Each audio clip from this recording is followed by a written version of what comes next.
Welcome to TriMet 101. Today I'm going to be talking about not TriMet, but I will be talking about ride connection. Finally. So this video is going to be about not just what kind of services they operate, like this one. I will talk about that, but it's going to be more so of what my vision would be for the future of ride connection. However, like I said, I will be talking about their existing services, but if you basically know all of that already, you can skip to here. Ride Connection provides a few types of services because they operate some dial-a-ride services, which I'm going to make a second part to this video next week that's going to talk about the dial-a-ride services. But this week's video is going to be just discussing the fixed route shuttles. I mean, the Community Connector Deviated Route Services. Okay, well, these shuttles operate on a fixed route. Sorta. They can actually deviate by up to half a mile on the route if you request for it, and if you call them ahead of time to say, can you pick me up at this location or whatever. You can also flag them down to request for the bus even if it's not at a stop. And the best part is, these shuttle services cost $0 to ride, making it very easy to hop on board. And this is sort of designed to be an extension to TriMet. Ride Connection provides the last mile connections that TriMet doesn't make, because lots of places are rural or whatever, but are still incorporated cities and areas that would otherwise and should otherwise be connected to the rest of the transit system in the metro area, and Ride Connection provides those services. So, what are the fixed routes, which is just what I'm going to call them? Well, the first one I'm going to talk about is GroveLink. This route runs on weekdays and extends from TriMet's Line 57 in Forest Grove and does a big old loop in Forest Grove. There's actually two loops that are color-coded, kind of a navy blue and a gold color, the East Loop and the West Loop. And very closely related is GroveLink Saturdays, which only runs on Saturdays. There is a Grove Loop, just the regular GroveLink Forest Grove Loop, and there's a Cornelius Loop, interestingly only on Saturdays. And the purpose of this particular route is pretty much just to provide residents of Cornelius and Forest Grove with access to shopping. It kind of just goes to the Cornelius Walmart and other Safeway and other just random shopping areas in the area. Shopping areas in the area. Wow. The North Hillsboro link connects areas of North Hillsboro. I mean, these route names pretty much make perfect sense already. And so it just connects the less dense parts of Hillsboro, but the highly industrial areas with the Orenco Max station. There's lots of areas that are just industrial once you get to the north and northwest of this general area, and so Ride Connection provides this service. It also provides the only public transit service somehow to the Hillsboro Stadium. Yep, to a major baseball stadium in Washington County. There is no TriMet service here yet. Now, the North Link actually runs pretty good service at pretty decent frequency, and buses are operating until after 9 p.m., even on Sundays. The West Link connects cities in Washington County, quite rural areas, that otherwise wouldn't be connected. Guess that's why it's called Ride Connection. This route serves the Hillsboro Transit Center, North Plains, Banks, and Forest Grove.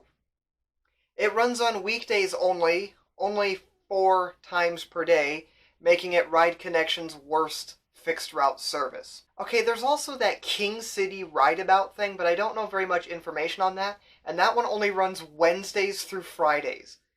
I don't even understand that. Time to talk about Tualatin. There are 3 shuttles that operate in the area, and one of them started not too long ago. I'll talk about that shortly. I believe these are Ride Connection's oldest services, having been in operation since the late 90s. But the routes are colored. The red line and the blue line just serve random loops within the Tualatin area and connect and lay over at the Tualatin West station. But then, just a couple years ago, the Green Line Tualatin shuttle began to operate, which sort of is an alternate Line 76. It starts at Tualatin Park and Ride, serves the Tualatin West Station, goes to Meridian Park Hospital, a different way than how Line 76 gets there, and continues to some random church. Okay, welcome back. If you skipped here, I'm not entirely done talking about everything, but I did want you to hear this because I'd like to start talking about the improvements now. So I've talked about Westlink before and how there are literally just 4 round trips per day. And so that would be my first improvement. Make this schedule better. I get it. Most of this route is rural. But the destinations that it connects to are communities of their own. North Plains and Banks. Yes, these are very rural towns, not really surrounded by much of anything. But it's not like there's 0 people that live in either city. I personally have family in Banks that have used this shuttle before. And I imagine there's probably not a whole lot more stressful than just, oh, I keep having to look at my watch that doesn't actually exist. I have to keep looking at my watch and just, oh no, constantly be stressed on whether or not you're going to miss the bus and have to wait 3 hours for the next one. So I don't want to start proposing that this route should run every 30 minutes or something. But let's think of something realistically. A round trip on this bus, a round trip there and back, takes about 2 hours. And so with that information, you could actually run something a little more consistently with a better schedule that sort of has an all-day frequency that's something a little more consistent. Make with that what you will and how frequently you would run it, but having more than 4 trips on weekdays only, I think, makes sense. So let's say you wanted to run the buses every 2 hours and they would leave at the same time after each hour. Let's say, for example, 7:05 a.m., 9:05 a.m., 11:05 a.m., 1:05 p.m., just all day long like that. This is what's known as clock face scheduling, which I might eventually make an entire video on. Now, in my script, which I just now realized that I put the times in my script, I actually suggested the first trip could be around 8 a.m. And so if you had trips every 2 hours, you could go 8 a.m., 10 a.m., 12 p.m., 2 p.m., 4 p.m., 6 p.m. And 6 p.m. could be your last one, or even 8 p.m. could be your last one, and you could have 7 trips a day. And still with pretty low frequency, but something at least a little more consistent and usable than what we see today. And then because of the better consistency and schedules and more trips and that sort of thing, more people might be attracted to use this service, and then so you could add more service as well during other times if need be. Would this route need to run on weekends? I mean, probably not, but it would still be nice for people of the Banks and North Plains community to be able to connect with the Hillsborough Transit Center on at least a portion of Saturday, but I'll understand if for now it's just a weekday thing. Okay, now time for some new routes, which I would like to talk about. These are entirely new routes that Ride Connection has never looked into, at least to my knowledge, unless I'm telepathically communicating with them, because these are routes I have come up with. And the formula that I'm using here is sort of similar to what Ride Connection has been doing, connecting at least kind of rural or low density areas with something. The first route goes from Hillsborough Transit Center to Roodbridge Park. This is going to be familiar to anybody that's lived in Hillsborough. It begins at the Hillsborough Transit Center and sort of travels like Line 57 does and onto TV Highway. Then it makes a loop in Arbor Roses, which is off of TV Highway and 11th, a pretty major residential area that doesn't get any service. It'd go back onto TV Highway before going down River Road. River Road has a lot of mobile homes and a lot of smaller homes, and it's not really easy to get to some of this area from TV Highway because the intersection distances are so far apart, and so having local service here makes sense to me. So the bus would go on River Road and go through Fir Grove Loop before going back onto River Road again. It then follows Roodbridge Road to get all the way to Roodbridge Park before ending in the park at the playground area. You could also continue this to the Merriweather Golf Course if enough people request for the trips to be extended to the golf course.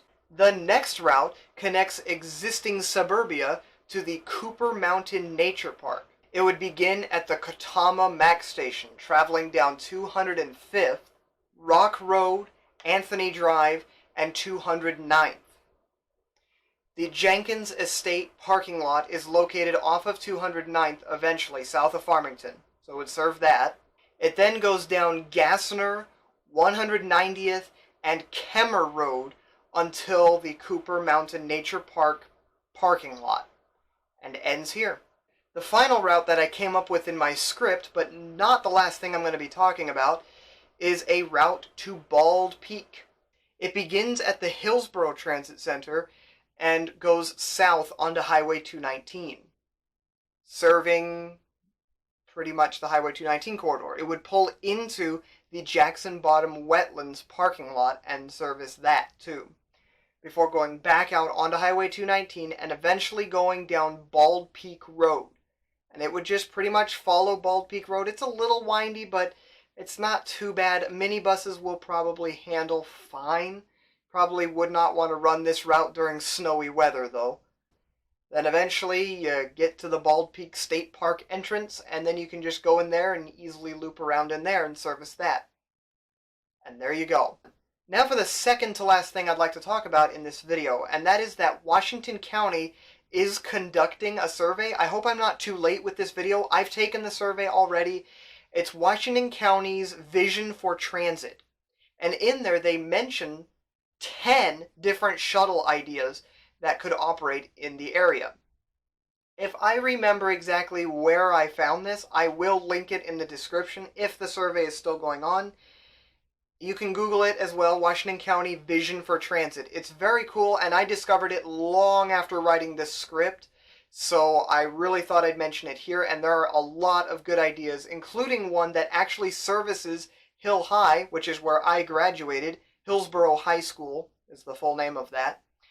Because right now, it's a pretty long walk from TV Highway to get there, and it's just not really fair not having transit in this area. There's a lot of suburbia out here, separated by a freight track and TV Highway, which is known to be pretty dangerous and not really friendly to people walking or biking. So, anyways, I definitely give those a look. There are some really good routes through there that I have seen. So, anyways, just thought I'd mention that. Last thing I'd like to talk about in this video ties in directly with TriMet. Okay, I suppose all of these services tie into TriMet in some way, but TriMet is going to be canceling a route that runs in Hillsborough. And that would be the 46 on Glencoe and Evergreen.